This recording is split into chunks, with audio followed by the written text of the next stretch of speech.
AEW Fight Forever fans, what's good, y'all? God bless.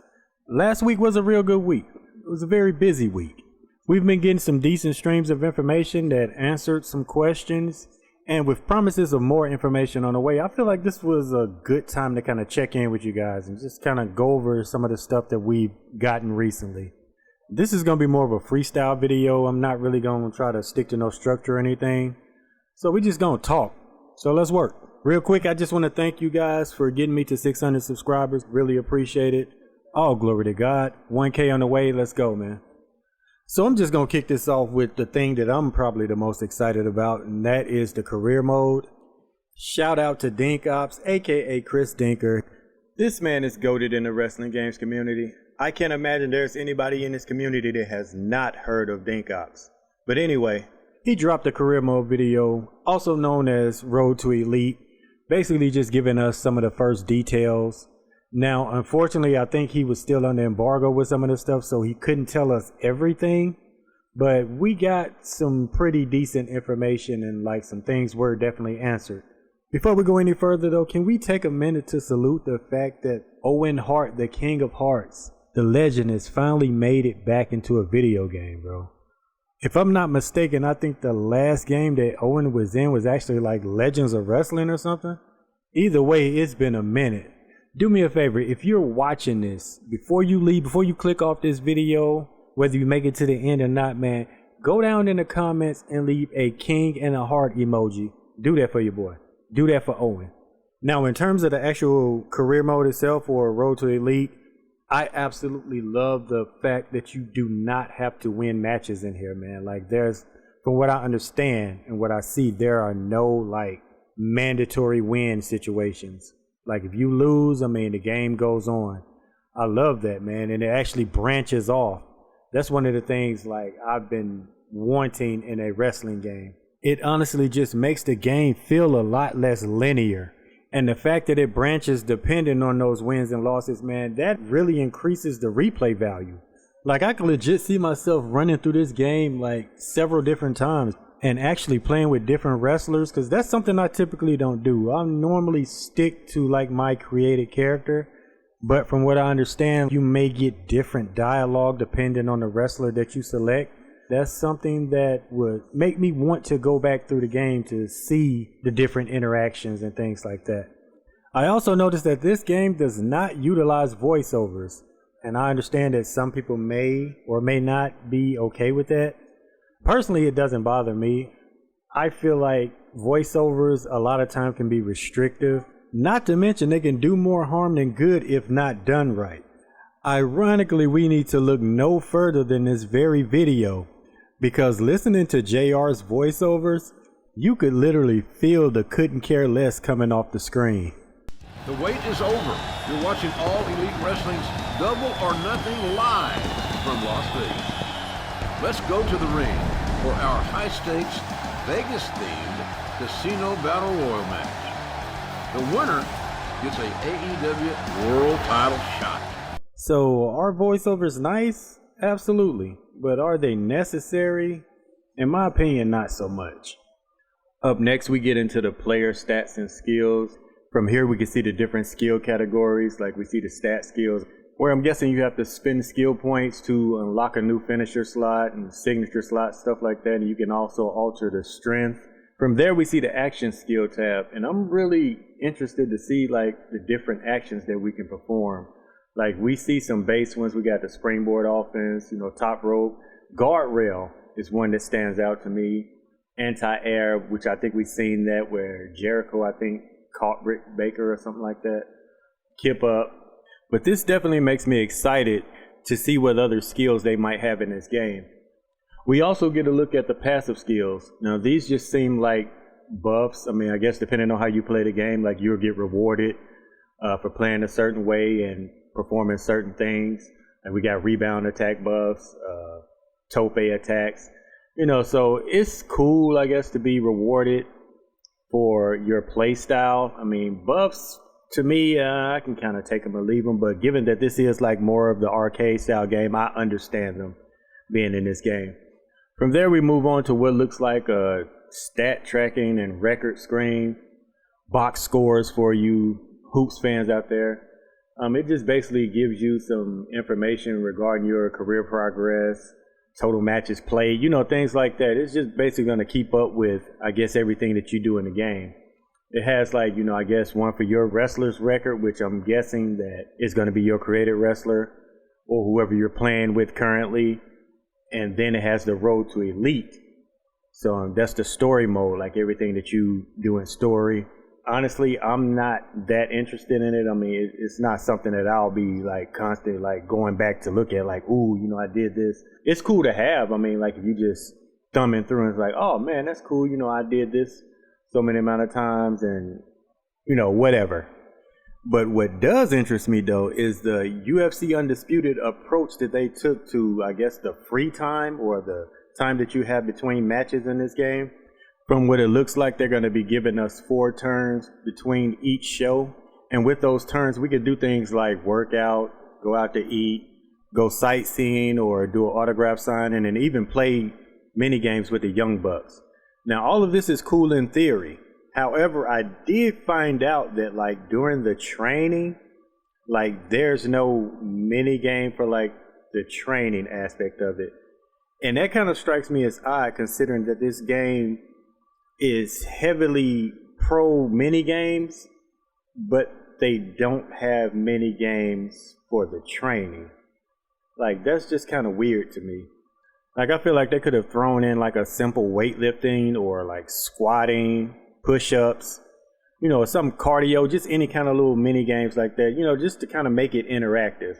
I mean, I really don't want some RNG determining the effectiveness of my workouts, or if I get injured during said workout, that kind of takes away from it. It kind of takes the control out of the player's hands, and that's never really a good thing.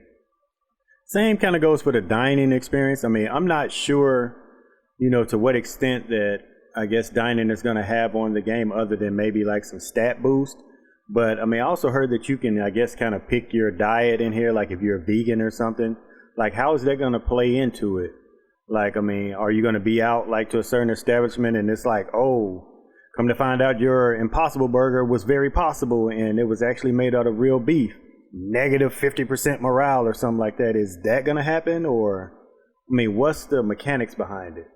But anyway, those are some thoughts I had on the whole season mode, career mode, whatever you want to call it, road to elite. Now we're going to jump into the pre-order bonus.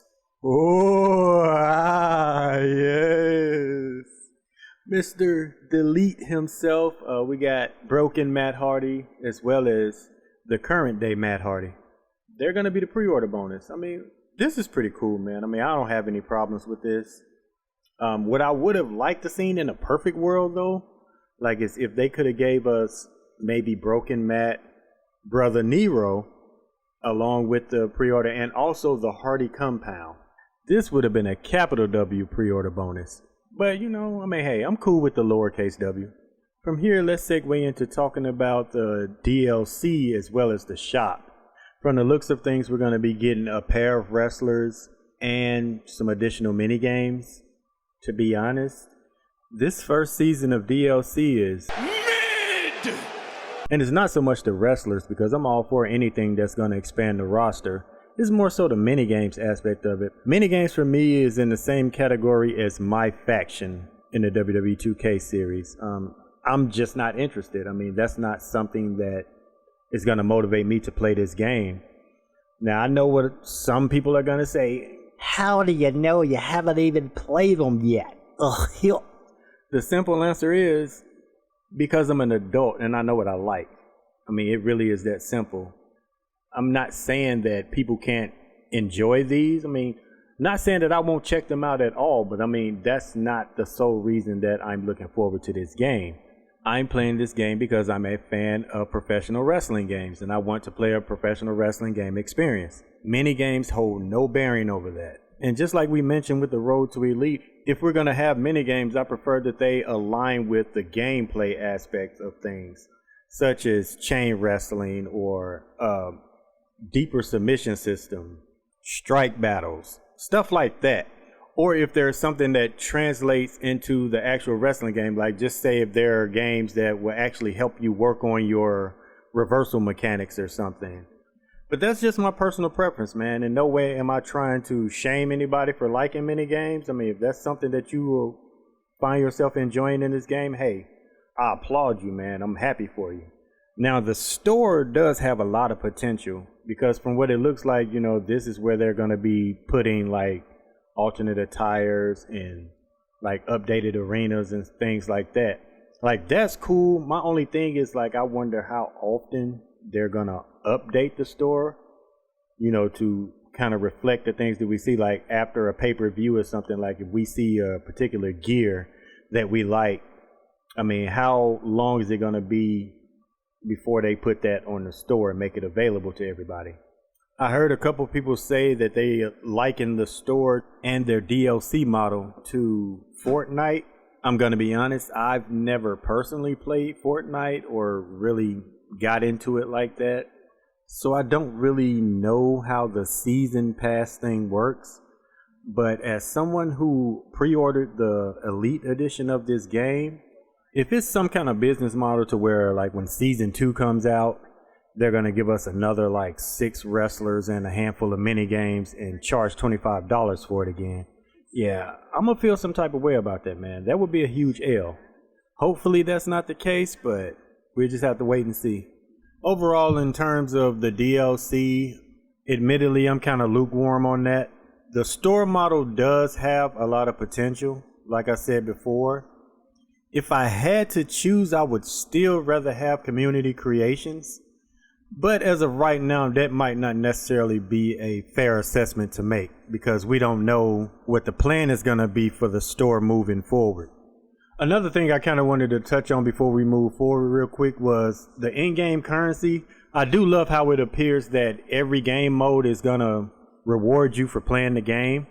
I do wish they would have included their Elite General Manager and their casino mobile games into this somehow. I mentioned this on my wish list a few months back.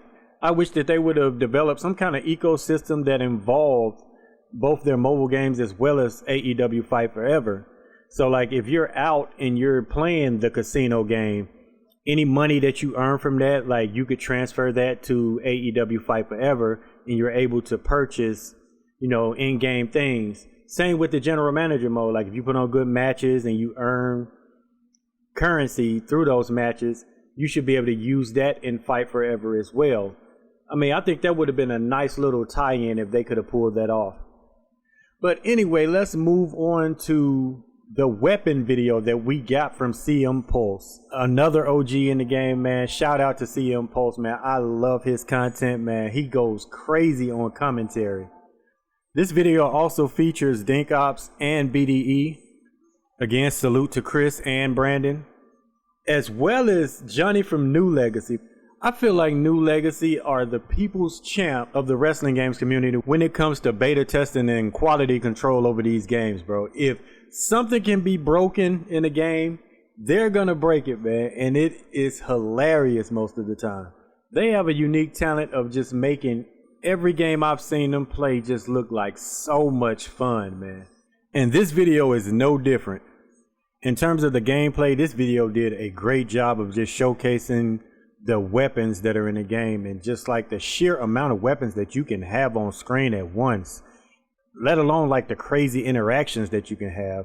Bro, the fact that you can ollie, kickflip, I don't know the correct term, but just use your opponent's forehead as a ramp. That is crazy, man. I love the duality of this game and like how you can have a legit almost borderline simulation match if you want to, but then they were able to throw in like the crazy over the top stuff like this. The funny thing is the skateboard is not even the craziest thing in the video. You can straight go Hank Hill and like, I tell you what, Mr. Moxley, take this propane and like just hit somebody with a firebomb or whatever to the face, man. That is crazy. And even though we did get to see a lot of the weapons, I still don't think we saw them all because there was no thumbtacks. Also, I didn't see very many throwable weapons either. It is cool to know that we can do weapon finishers. I don't know to what extent, because they weren't able to pull them off, but they were able to set the table on fire and put it out with a fire extinguisher. That was pretty crazy too. Now, I will say this, and I believe they mentioned it as well in the video, but tables do seem a little bit unstable. I know that might be a little odd to say given the just overall craziness of this game, but I mean, that is something that I noticed. Overall though, man, with everything being said and from what I've seen so far, my excitement level is still pretty high for this game, man. But let me know what you guys think, man. Is the more that you learn about this game, is it making you more excited, or are you falling out of love with it? Let it be known down in the comments. Leave a thumbs up, really helps out the channel. Share the video. Subscribe if you have not already. Road to 1K on the way. But above all, be a blessing to somebody. God bless.